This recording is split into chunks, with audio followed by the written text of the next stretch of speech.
Thanks to everyone for being here, particularly to ISOC, infrastructure, Mike. You know, Mike and I started discussions about, 8 months ago, thereabouts.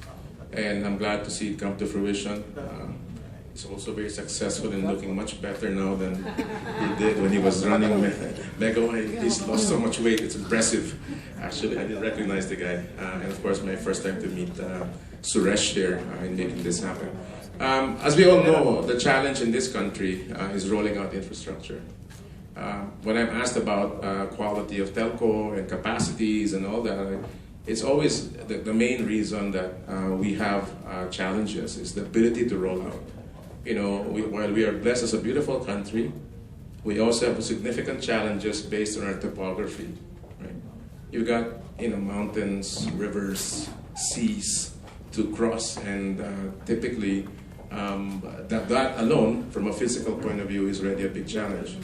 However, there also is another challenge that we face in this country.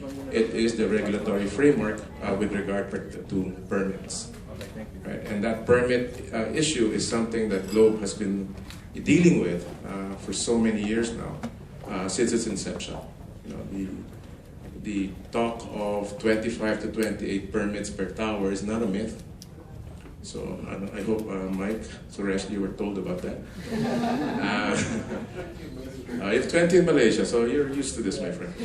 And so if you guys can assist us, we would like no more than being able to have a partner to help us build these towers and provide the infra as we go. Of course, additionally, the other benefit for Globe is that we will be able to deploy the CapEx dollars saved from building passive infrastructure to active infrastructure. The telco industry, as you know, is always in flux vis-a-vis technology. You know, we have 4G right now, which we're deploying. In about a few days from today, we're launching our 5G initiative. So that requires another set of CapEx dollars to be diverted towards the active infrastructure. So if you can take over much of the burden of building, the tower, the pad, the locations, the gensets, we would like no more than that to happen. So your assurance with us is that as long as that tower is in the right place and it fits the search rings that we are going to be providing, we will be there.